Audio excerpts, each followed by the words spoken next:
I'm C.D. Moore. I'm a retired lieutenant general from the Air Force. I spent nearly 4 decades wearing a uniform. We're here to talk about revectoring and what comes next in that third phase of life. Hello, and welcome to the Redirect Podcast, where we have spirited conversations and tell stories about finding purpose in retirement. For us, retirement isn't an ending, it's a beginning. Time to redirect your energy, wisdom, and passion toward new horizons. Whether you've recently retired, are planning for that transition, or are years into this journey, this podcast is your companion in navigating this meaningful chapter of life. Curt, Adam, gosh, it's great to be back in the studio with you guys again here on the Redirect Podcast. I am really excited about today's conversation. You know, in the past episodes, I think we all have, but me especially, have talked a lot about always wanting to be a fighter pilot. You know, I went so far as in high school, in senior year, I took the Air Force Academy test and scored in the 90th percentile, you know, and thought this is where I'm going to go. And I could not get a senator to recommend me from my state. So kind of put that dream aside. That's a shame. Yeah, I know. And this is the part where, you know, I'd probably ask you guys some questions. Yeah, to get looking things forward rolling. to it. Let's go. Well, Let's you go. know what? We're not doing it. You two just sit back. I've got questions for our guest today that I want to ask. What did you fly? What jets did you fly? I want to hear about this. Yeah, funny thing, there's a story. I was probably about 6 or 7 years old because people ask me, why did you fly? And I lived near a fighter base up in Washington State and McChord Air Force Base. And as a little kid, you'd watch the F-106s go over, and they'd sonic boom, and the house would shake. And when you're 6 and 7 years old, you go, that is so cool. So I always had it kind of in my DNA. I thought, I want to do that someday. And so as I, aged and got through high school and had opportunities, I was a football recruit, so I had a lot of opportunities to include West Point, Annapolis, Air Force Academy, but other schools. In fact, side note, I was recruited by Notre Dame. And so that was one that you get 6 trips. And I went to Notre Dame. And this was the year Joe Montana was a quarterback. If you ever saw the movie Rudy, all that was going on at Notre Dame. And so I made the trip out to Notre Dame, which is an impressive campus, and Dan Devine was the coach. And he offered me a full ride. I went there, did the visit, slid the papers across his big mahogany desk and said, full ride, CD. And I said, can't do it. And I just knew that I needed to go to one of the service academies. And so I weighed the pros and cons of those. And I thought, going to Air Force might give me more opportunities to do something exciting like fly. So, that's how I ended up at the Air Force Academy. I just knew that was something that I wanted to possibly pursue. So what jets did they put you in? So if I can jump in, because the bio's got a nice list of some things he was associated with. If you're okay with it, let me read that in. And fire away. Yeah. So today's friend of the Redirect Podcast is Lieutenant General C.D. Moore. He is a top graduate in engineering from the U.S. Air Force Academy. C.D. is a Guggenheim Fellow. He completed a Master of Science degree in Aeronautical Engineering at Columbia University before entering flight school in 1981. He served as a T-38 instructor pilot, an operational F-15 pilot, and as an experimental test pilot. He has over 3,000 flying hours and more than 30 different aircraft. CD served as commander of the 1st F-22 Squadron and as a group commander at Elgin Air Force Base. Material Wing Director of the F-16 System Program Office, Material Wing Commander of the F-22 System Program Office, Vice President of both Aeronautical Systems Center and Air Force Material Command. CD served as the first commander of the Air Force Life Cycle Management Center at Wright-Patterson Air Force Base, an organization of 26,000 personnel responsible for total life cycle management of all Air Force aircraft, engines, munitions, and electronic cyber systems. CD retired from the Air Force in 2014. From 2015 to 2025, CD entered the corporate world, holding C-level positions with Dayton Aerospace, Caliburn International, and most recently with A3R Consulting. CD, thank you for your service. I guess that Welcome answered to the my Redirect. question. Yeah, but you got to have another question. I have for him. 4 questions. Go for it. The maximum number of G-forces that you've experienced. Well, fighter aircraft are designed typically around 9 Gs, 9 positive Gs, negative 3 Gs. And that's why I like to say flying fighter is a young man's sport because you really beat up your body. It's one of those where you have to be an athlete. And so as you think about young people going into flying fighter aircraft, it's very physically demanding. And I think that's why I gimp around these days, because you beat up your body decade after decade flying fighters. It takes a toll, but boy, it's fun. Do you ever eject? Never had to eject. No, that's one of those, they say you want as many landings as you have takeoffs. You never want to do a nylon letdown if you don't have to. The nylon letdown. Well, funny thing, because I flew a number of different aircraft, and 3 times I lost engines in aircraft, and fortunately, all those were with fighters with 2 engines. Nice. All a good thing. Wow. Yeah. Wow. Is the T-38 a training? It's a training aircraft, right. It was also used operationally as a fighter aircraft. They call it an F-5. So it was really a good introductory aircraft for young pilots. So you get the sense of flying a fighter as a T-38. That's cool. Most dangerous situation you'd been in the cockpit? Oh, my goodness. That it's funny. There's scary moments that you have when you're flying fighters. And I believe that, God had his hand on my shoulder, because there's times that I go, how did I survive that? And I joke with my wife. I said, honey, I wish my final thought would be, I love you, as I was impacting something, but normally it's, oh, crap. That's what you get on the tape when you realize that was a close call. And seriously, I lost a number of friends flying fighters, either as fighter pilots, test pilots, and I feel truly blessed to still be on God's green earth at 67 years old. Think about my friends often that I lost, particularly as a commander. You take a lot of responsibility for people that work for you and fly, and they don't come back that day. That's really tough. How far off the deck have you flown? Oh, well, when you fly a fighter, particularly when we were actually training to deal with the Soviet Union, it was flying fast and low. And so when you were in a fighter, typically if you were down at 500 feet going 500 knots, it's a very unforgiving environment. That's some of those oh crap situations I had where if you get distracted just for a moment, if you're going that fast, 500 feet, you can go from 500 feet to the surface in a couple seconds. Yeah, in fact, when I was learning how to train in fighters, my instructor pilot came into my first briefing, and he had a great big rock. And he threw it on the table, and he said, CD, rocks have a PK, a probability of kill of 1.0. If you hit that rock, you're not coming home. And so, I learned a lot flying fast and low with that guy and not hitting the rock. Man. Gosh. The F-22s are such a fascinating bird to me because, technologically, they've been around, 22 years, something like that. And technologically, they were millennia ahead of their time. Right, and to a lot of degree, they're still kind of the big dog on the block behind. And I guess the F-35 is making some obvious headway in that. But the F-22 is still the bad boy on the block, isn't it? Oh, it's the most amazing aircraft. If you think about our growth in technology capabilities from the 1980s with the F-117, which was really the first stealth fighter, and then we developed the B-2. With more stealth technology, and all that was lessons learned that we poured into the F-22. But it has the most incredible capabilities. I was actually the first pilot to be able to demonstrate supercruise, where you can actually go supersonic without the afterburner. I was the first one to go above 50,000 feet and slow speed maneuvering above 50,000 feet. That's the day that in preparation, I got with the engineers and I said, okay, if I lose both engines, how's my chances of ejecting at 55,000 feet? And I got to tell you, the engines purred, and I was working then with Pratt & Whitney because they developed the 119 engine.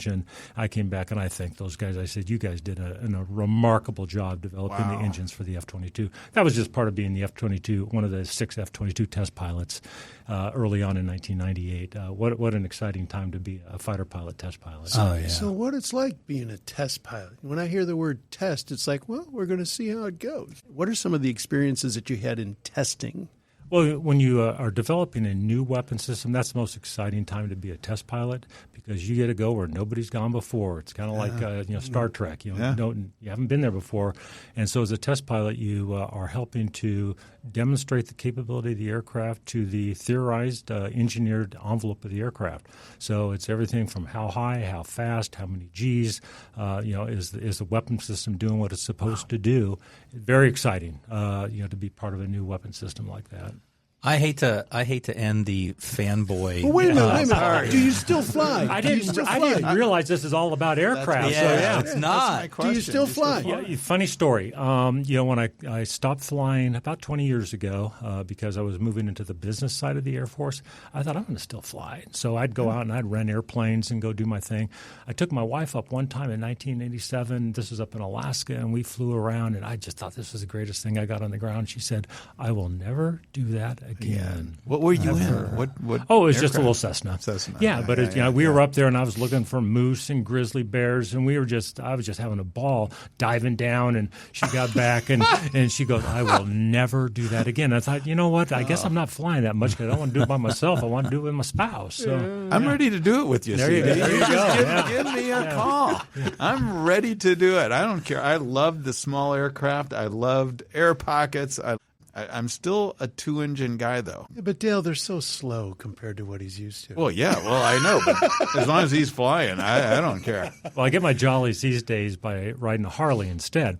And so you can still go fast, and you can still get the wind through your hair. Do you have a Harley out there? I didn't ride it up here today, but I got a Harley. But I took my wife on that one time, and she got off, and she goes, "Never again." So I got to find something she'll do with me. So that's great. What about like a nice Ferrari? There you go. There you go. Top down. I bought a Mustang, so she gets in that with me. We go fast in that. So when you're a fighter pilot, you got to go fast. Oh, you got to go fast. Yeah. So revectoring. Let's revector. Yeah, here we go. I hate to bring us off. I know this is so back much to earth fun. here a little This bit. is great. This is great. So, what led you to make the decision to leave your career? Great question. It was the most amazing Air Force career that, spending all that time in the cockpit and then taking my engineering and flying skills and then translating that into being on the business side of the Air Force. Very gratifying. I got to run some of the major weapon systems for the Air Force, the F-16, the F-22. Spent a lot of time working on F-15 and then the F-35. So all the frontline fighters, I had a chance to actually, run, manage, execute those programs, delivering combat capability. I did that for obviously about 10 years after my flying, and that was at the 34, 35 year point, and you just realize there's time for something else. Mm-hmm. And for me at that time, I just had a chance to run an organization, 26,000 people, 77 worldwide locations, doing all this incredible development on every Air Force system. And I just realized that was the pinnacle. And it was time to do something else. And I just had this inkling that I wanted to learn more and do something on the outside of the Air Force. And that was my first Revector. Got it. In fact, at my retirement ceremony, they call it retirement. And I said, we're not using that word. It's Revector. Good for you. Because I think I mentioned before to you guys, I'm a Christian. I've read the Bible cover to cover, and I cannot find that retirement word anywhere. And I think about all the people I admire in the Bible, and nobody just retired and just sailed off into the sunset. There's always something next, and for me, it was revectoring to something else. How long have you been married? 45 years. Congratulations. Thank you. That's awesome. Yeah. So you've moved all over the world multiple times. My wife gets a medal. She moved 21 times in 35 years. Wow. I like to say we were gypsies, and you need to be married to a very special person that will do that will move like that.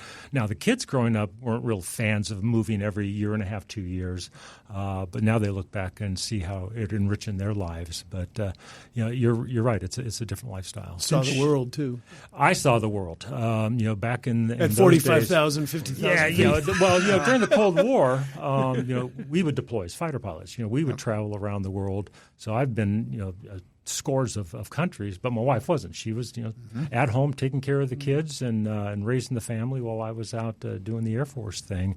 And so, I got to see a lot. And ironically now at this stage of life, as I revectored a second time, part of that, and we'll talk about faith, family, friends, but with my wife, I want her to be able to enjoy some of the things that I saw. So we've got a game plan. Every year we're going somewhere. Oh, that's good. That's awesome. I made her get a passport, and we're going to get stamps in her passport, and we're going to go see some things. That's beautiful. That's cool. Did you have that conversation before you got married with her? Did she know what she was going to kind of be buying into? I would say no. My wife and I go back to second grade, and so we've known each other a long, long time. Obviously, she knew that she was marrying a military man. Right. Her daddy had worked for a lumber company, and they moved a lot too. So Okay. moving was not something that was new to her. It was second nature, and but probably could have talked more about it before we actually tied the knot. But my wife is just she's an angel, and she just adapted. What are you enjoying about revectoring? Well, the first time I revectored when I left the Air Force, I was so excited about being involved in corporate America. See, I'd been on the other side, dealing with the corporate side, Right. dealing with all the major aerospace companies, working with them to develop new capabilities for our Department of Defense. And I wanted to actually learn more about what life was like on the corporate side. So I was excited about the opportunities that I was going to have on that part of the business. When I revectored the second time, which is just this last year, it was more a sense of not excitement, but just peace, knowing that I needed to transition, and I'm sure we'll talk more about that because I think that was really important for me to realize it was time to actually make another major change. What scares you? Not much, actually, yet. I think as a Christian, I've become more aware of our mortality, that we only have so many heartbeats, and I think it's important for us to, all of us, particularly as men who are leaving the professional world, on what do you want to do with the heartbeats that God's given you? And in fact, as I was thinking about this conversation today, I thought about the line about, you look at a headstone, it's got 2 dates, but the real question is, what did you do during the hyphen? What's in that hyphen? And so for me, it's I'm not afraid of dying, but I do want to live life to the fullest in the remaining years. Did you have any role models, that you said, boy, they're doing it right? Yeah, on both cases, both revectoring. When I left the Air Force, I had some men, incredible leaders, commanders, and I watched them transition successfully into the corporate world, men that I admired. And I thought, I want to follow in their footsteps just because I so admired their ability to take their skills that they had developed during their military time and use it effectively to serve, but in a different capacity in the corporate side. And then on the second revector, I've met some amazing Christian men, Christian mentors who have really helped me think through, what do you do with that hyphen? What do you do with the heartbeats that you have left? What purpose do you have beyond the professions, whether it was military, whether it was corporate? What do you do with your purpose beyond those? Is there any one that stands out? Yeah, I'll mention names. Didn't know if you wanted me to do that. No, But, please. One man I truly admire, his name is Dick Reynolds. He was my boss multiple times, retired lieutenant general, and he really helped me think through life after the Air Force and moving into the corporate world. And then more recently, just a dear friend, probably one of the most godly men I've ever met, Bob Hartenstein. He is the one that I've befriended over the last 10 years. In fact, during my decision to step away from chasing the almighty dollar and working on the corporate side, he and his son run a ministry program out in Montana, and Bob invited me to join them about a year ago, and it was really life-changing for me to really reflect on life and to figure out what I'm going to do next. If I can put a plug in, it's called New Frontier Ministry. It's amazing. Chris Hartenstein runs it out in Montana. The focus is on men and their sons, and reuniting men and their sons around just their Christianity. But recently they started a program for old guys that and they call it Hold Fast. And the whole point is, what do you do with your life? What's your purpose beyond your profession? In fact, when I went out there, a sight picture that came to me, and it was really it really helped me think through. And it was a picture of 3 roads. You have a road that keeps going straight, and you just keep doing what you're doing because you're comfortable, and you just keep doing that. It's kind of like, I'm going to work till I drop. The left turn on that road was you just kind of give up. You just you don't have a purpose, and you're just kind of waiting to go to greener pastures. And the right turn is make a right turn to do something new and different. Yeah. And for me, I said, okay, I'm not doing the left turn. That's either you're checking out. Yep. And I've watched men do that. I've watched them just check out. That whether it's sit on the couch and flip to the TV and drink whiskey all day, or check out completely. And I've got history of that in my family. I think I mentioned that before. But the right turn is there's new opportunities, new ground, new places to learn and be inspired. And so you got to make a right turn. It just doesn't surprise me at all that you would take the right turn. Right turn. In the corporate world, I was watching guys do that, and they actually would just hang on as long as possible to where their value was no longer really contributing. I didn't want to be one of those. Yeah. I just hang on because I'm comfortable. And I thought, there's no reason to do that when there's so many other things you can do with the time you have left. Where in Montana? Oh, God, it's so beautiful. Missoula. And it's near where the show Yellowstone was filmed. Mm-hmm. Right. It's spectacular. You got the Bitterroot Mountains, and so this new Frontier Ministry is right at the base of the Bitterroot Mountains. Absolutely spectacular, beautiful. Yeah, if you want to get back, you want to get in touch with God, you go to a place like that and you get alone time. And I had a lot of very purposeful reflection time there, just thinking about life. And the other thing that caused me to start thinking differently about life, when you start having health problems, and we probably all do when we get into our 60s and 70s. I had a couple of heart bouts, and so heart procedures. Then I had diagnosed with a very aggressive cancer, and those are the sort of things that when the docs say, if we don't go in and take care of the cancer, you may only be around 2 years. And you go, okay, well, we'll take care of the cancer, but you're never completely out of the woods. But it gives you a different reflection on how much time you have left and what are you going to do with it. Although there's a funny story, though, when I was diagnosed with it was a very aggressive prostate cancer. And, some people say, prostate cancer, you're going to die from something else. Well, not necessarily. 40,000 men a year die from prostate cancer. And, I won the lottery because mine was very aggressive, fast spreading. And so they needed to do something pretty quick with it. But ironically, as I'm dealing with that, I wake up one morning and I got this great big knot on the end of my nose. And so I thought, oh, no, you've got to be kidding me. So it was cancer on the end. So they cut off the end of my nose, while I'm all preparing for prostate cancer. I go, okay, God, I have a sense of humor here, but really? Yeah. At that point in time, you go, just cut off my nose. I don't care. Yeah. Not to spite your face. Yeah. No, so you were going to go there. But I think, the health issues have a way of at least awakening you to the fact that we are mortal. We have limited time on this earth. Whether I live 2 years or 20 years, it was a chance for me to reflect, what do I want to do with that? And that's where my North Star at that point in time became what I call the 5 Fs. And faith, family, friends were the first 3. And there's a side story because when my brother was dying of cancer, I was in with him in his ICU, and he just had days to live. And he looked at me and goes, CD, you know what, everything I was chasing, he goes, in the end, faith, family, friends. It's all that matters. Faith, family, friends. And then, as I shared that with other Christian brothers, they helped me expand it to 5 Fs. One of those, dear friend named Barack, and I know he's been associated with this podcast. Barack goes, you got to put fitness in there because if you don't do fitness, the other 3 you're not going to have you're not going to be around to do the other 3. And I said, you're right, Barack. I'm going to add fitness. And then the other one I added was fruitfulness because you want your life to be fruitful. And for me, it was a matter of, as I transitioned to the Revector the second time, was I no longer have to focus on being productive as much as fruitful. Time for a quick break. If you're liking what you're hearing, do us a quick favor. Hit that follow button, share it with your friends and family, drop us a quick comment, and then a 5-star review. It really helps us keep going and growing. Then head over to Instagram and follow us there too. Thanks for the help. And now, let's get back to work.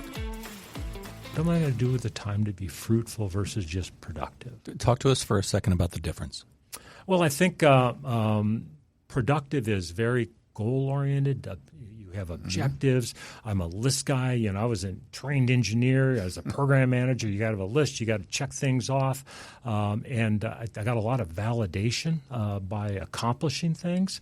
And in fact, when I was at that ministry program out in Montana, Chris Hartenstein was helping to mentor me, and he said, CD, you've spent 50 years being incredibly successful, both in the military and the corporate world, doing. He goes, I commend you to spend more time being. And to me that really resonated scripturally. Be still, listen. What does God want you to do versus just doing? In fact, it's a joke around our house right now because my wife still likes to give me a list of things to do, and I said, honey, I'm not doing today, I'm being. Nice. Duly noted. I'm going to see how that goes at my house. Yeah, it works. Well, my wife is so understanding because she knows that this has been an important transformation in my life, and she's the most incredible, godly woman, and so I think she's really enjoying watching, how God's working in my life at this stage. I was just going to ask you about her. What does she see as changed in you? I think my focus, because I was very focused on mission and job and producing and delivering and getting validation from that. I think a lot of men are like that. Our profession defines who we are, and getting that validation. And I believe that's why men become lost when they step away from their career because they're not getting that validation.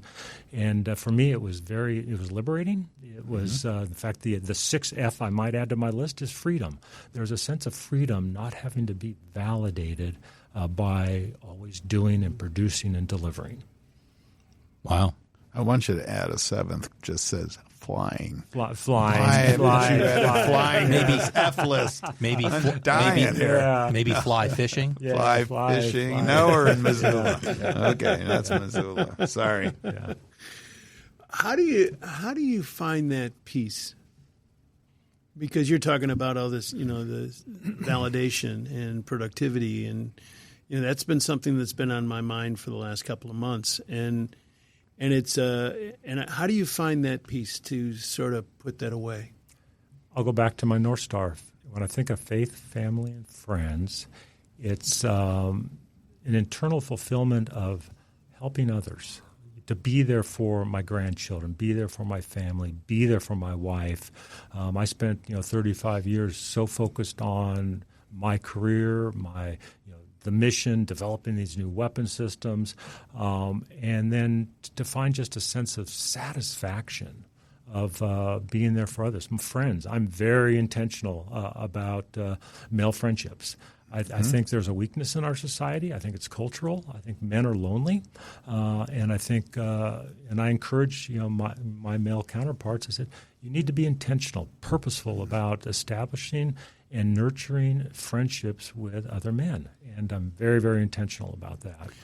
Have you had men in your past experiences in the Air Force as well as in the corporate world? Are they with you now, or did you find that sort of go away and now you're finding a new group of men? It's a new group. Yeah, I like to spend my time looking to the future versus trying to hold on to the past. I have acquaintances, and a couple of my dearest friends are men that I befriended during the Air Force who are now in the same situation with me, and we have incredible bonds and spend time talking. In fact, I had a phone date with one of them yesterday. Again, intentional. We want to stay connected. We're going to travel together next month over in Europe, but it's also new friends, both whether it's couples with my wife and I, but also men that I've befriended that are just guys, just the guys getting together. But it's I just see that their men are lonely, and I think it's a problem, but you have to be intentional about it. Are you jumping, and I'm using Air Force terms now, are you jumping into new airspace to find new organizations, to find new people, or are the organizations that you're involved with or the community that you're involved with, you're starting to get connection that way? My first connection, when I think of faith, family, friend, it was for my wife and I to reconnect with the church body and develop relationships there. And so that to me was foundational. Now, the other friendships I have, some are through organizations that I was supporting before that I've continued to support. I still do not-for-profit work. I still do board work.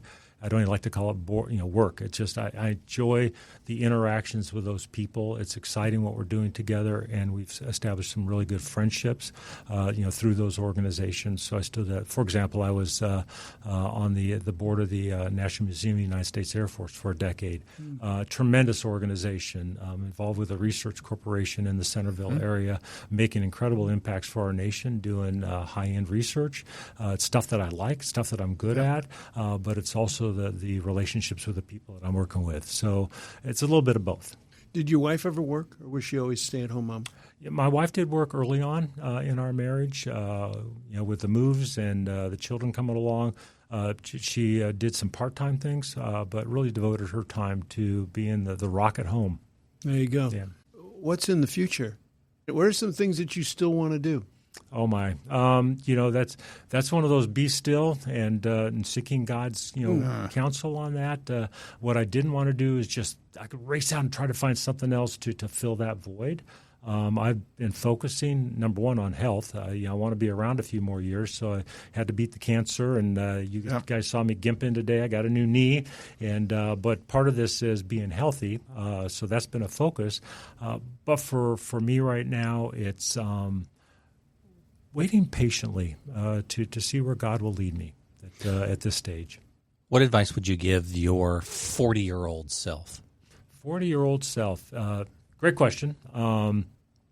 At that point in time, I was at the pinnacle of my military aviation career.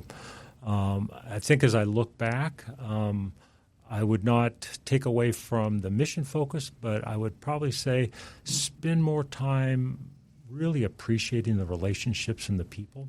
And I always wanted to do that, appreciate the people that actually made you successful. And I always tried to take care of those people to give them opportunities. But I think, relationships as you're going through that sort of intense environment, it's sometimes, the relationships, might get set aside more for getting the mission done. Yep. And then, fast forwarding, I think as I was getting closer to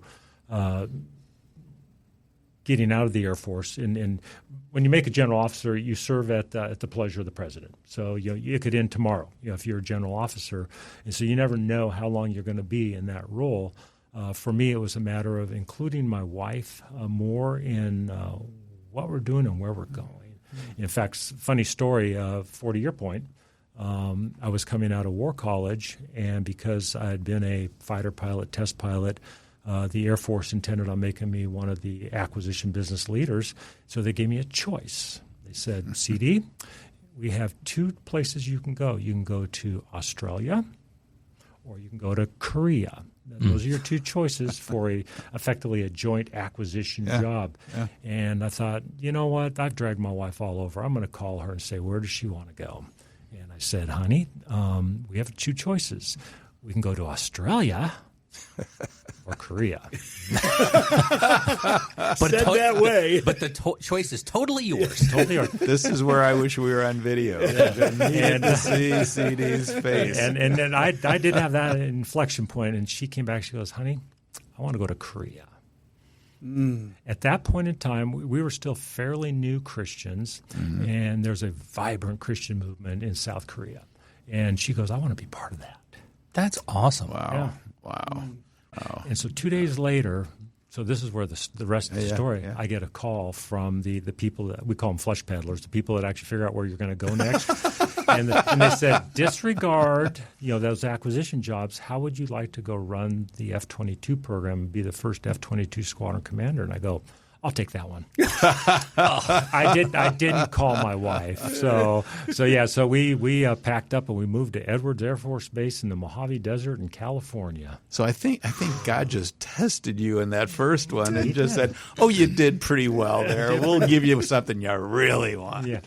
Well, and part of that at that stage too was realizing that eventually that the children are going to grow up and they're going to move out and it's going to be just my wife and I, and I needed to be more sensitive to including her on what are we doing next. In fact, when I finally hung up the uniform in December of 2014, the Air Force will send you anywhere, wherever you want to go. You get one last move.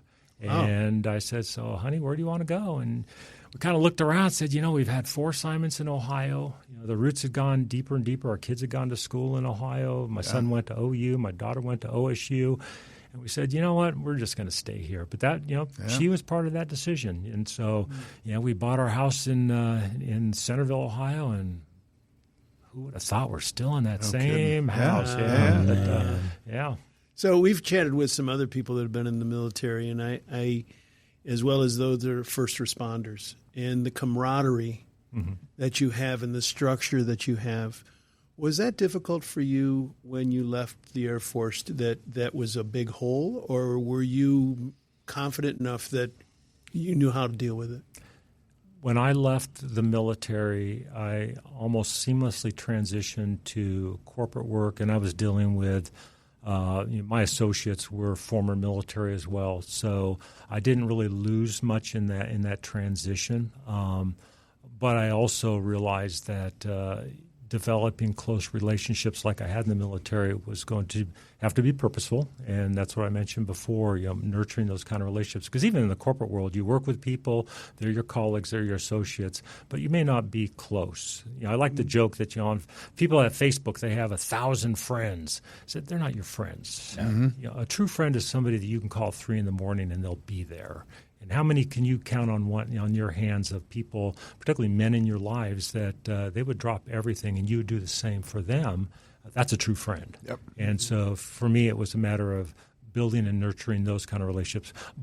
But I have to tell you, when you're in the military, particularly you're in a combat zone, you develop so the old band of brothers. You get very, very close to the people that you're serving with. And so as you step away from that, there is a void, and unless you're very intentional about building the kind of relationships that you had before. How many guys do you have right now that are in that tight circle? I'd say about 10.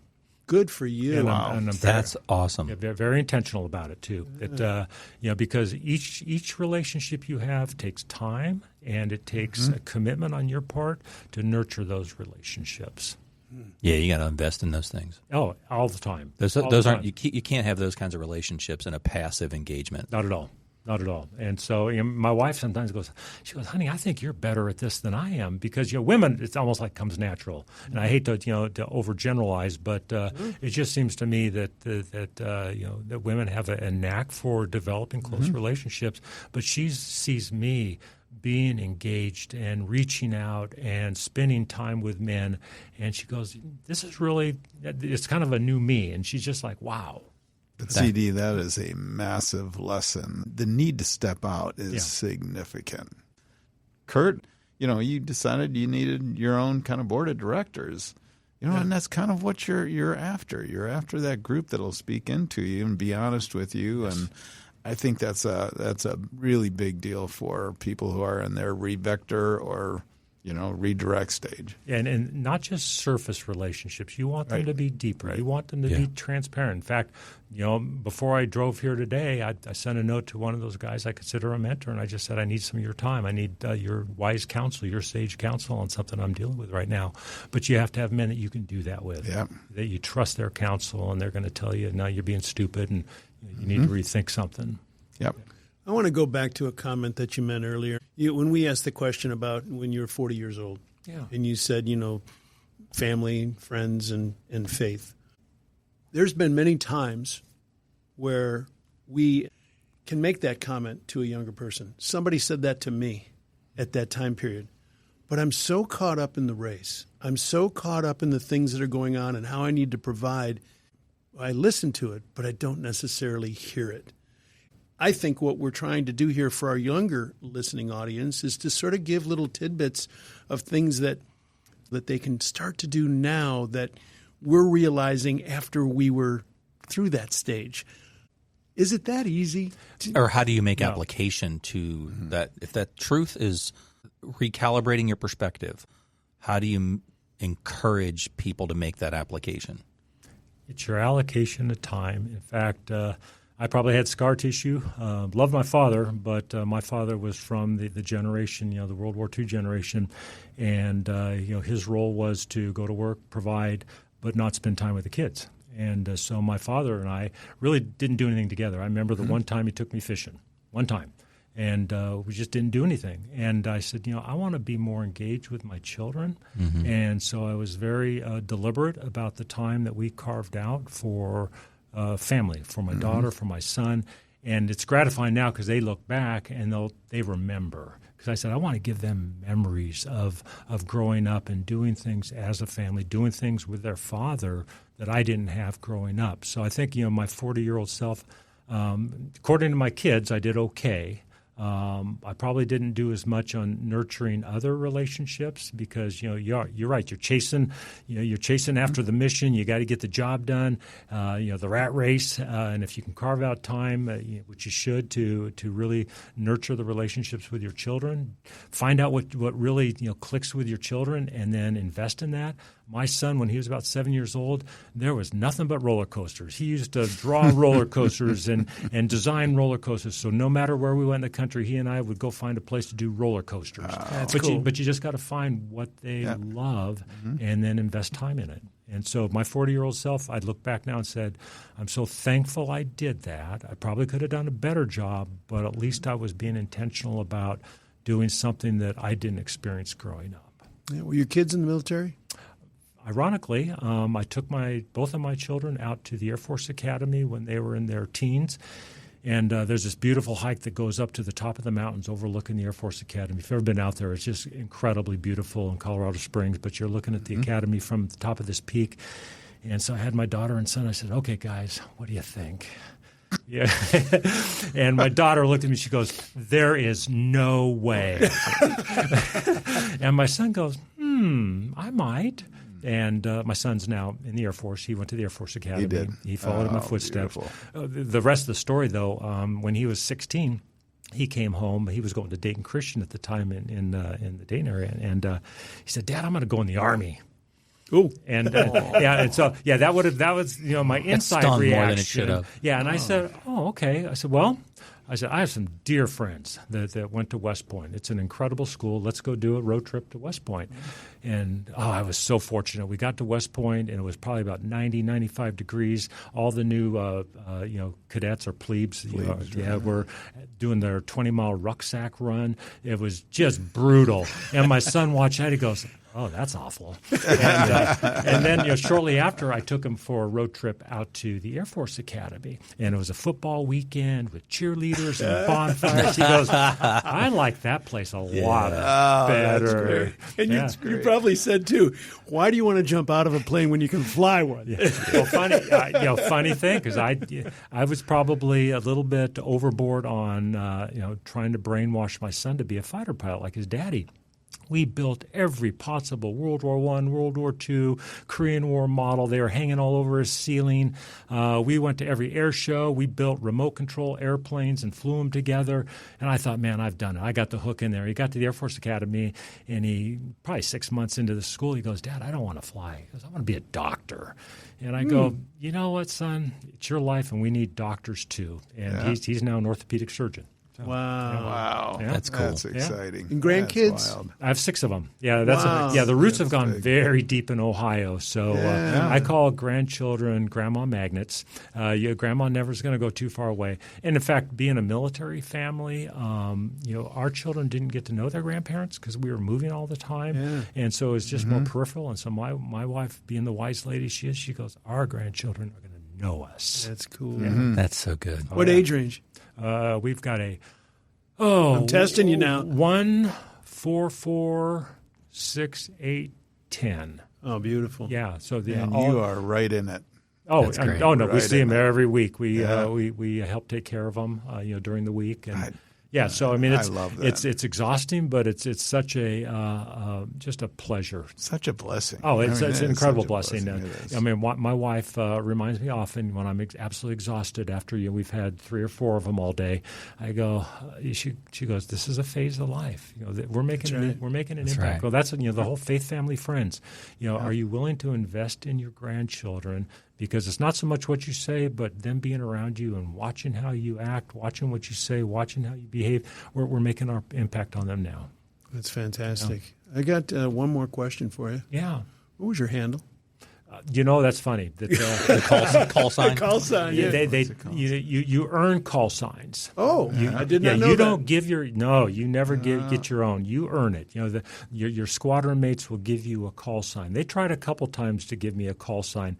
In fact, I think when we talked before, I said, I was named after my grandfather, and he was Clyde Dewey Moore. It's a Scottish name. But my mom hated Dewey, and so they gave me Clyde D, just shortened Dewey, so I wouldn't have to carry Dewey the rest of my life. But my friends found out about that, so they wanted to give me a call sign Dewey. And I said, that ain't happening. And I said, I've already got a call sign. My call sign's CD. And so that, so I changed, from when I was a young kid, being a Clyde, I didn't appreciate the Scottish heritage as much as, I don't want to go through life being a Clyde. And so I changed it to CD when I left high school, and that kind of became my call sign. And That's great. I'm going again. I'm ending as we started. Did you do hand signals?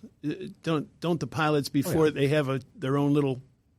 Well, you have hand signals you use for the crew chiefs. Have hand signals between the fighter pilots when you're flying For communication. No, but I meant on the ground, like you have your own little thing. I was watching like throwing gang signs. Yeah. What are we talking about? I was watching like the Thunderbirds, and they have like their own little call sign, their name, but then they also do something with their hand to sort of their signature. Depends on the squadrons you're flying with. Often there'll be something you do, and it's really between you and the other fighter pilots and the crew chief. Yeah. But it's more of a bonding thing between you and your unit that you do. So no, we don't have any secret handshakes. Although we do, we do challenge coins. Challenge coins. Right? Yeah. I've got several hundred challenge coins at home, and that's great. Yeah, it's a neat story that goes back to World War I. Yeah, and I forgot it. Yeah. So you pull out that challenge coin. If they don't have it, they buy the first round. So it's tough. You got to be carrying around 1,000 of them in your pocket. I wondered if do you have one on you? I don't now. No. Oh, I didn't think you guys were going to make me buy today. So that's Shoot. Oh my God. Thank you so much for hanging out with us, telling us your story. It's a pleasure. Yeah. Getting to know you has been a real treat. Well, thank you for having me. I really do appreciate this opportunity. Yeah, and I can't say enough on thank you for your service. Thank you. I did not serve in the military, and I feel that's a miss in my life. But again, that's where God had me. Amen. But it is such a pleasure to sit across from a gentleman who's so distinguished in the Air Force and all the things that you saw and did. I thank you for all that. Thank you so much. And today's conversation was great. Dale? And thank you for the 5 Fs. Yeah, there you go. And if you ever need somebody to fly with you, please give me a call. I'll go up with you in anything. Yeah. So. You want to list anything as far as someone who wants to get in contact with you, or don't you want to go there?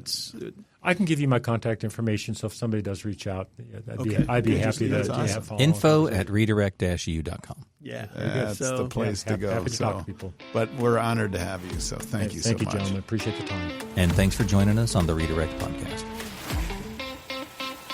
Thank you for listening to this episode of the Redirect Podcast. We would like to thank the University of Cincinnati 1819 Innovation Hub for allowing us to record our episodes at the eSports Innovation Lab recording studio. Don't forget to tell your friends about the Redirect Podcast and have them follow us on Apple Podcasts, Spotify, and Instagram. Want more information? Do you have a question for Curt, Dale, or Adam? Or would you like us to consider a topic that interests you for a future podcast?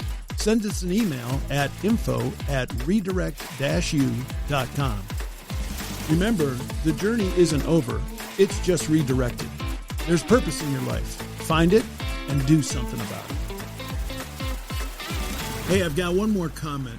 The Redirect Podcast is presented solely for educational and entertainment purposes. We engage in an open, honest conversations about personal growth, life transitions, and the lessons we've learned through our own experiences. While we speak as experts in our own lives, we are not licensed therapists, medical professionals, or certified coaches. The content shared on the Redirect Podcast is not intended to be a substitute for professional advice, diagnosis, or treatment.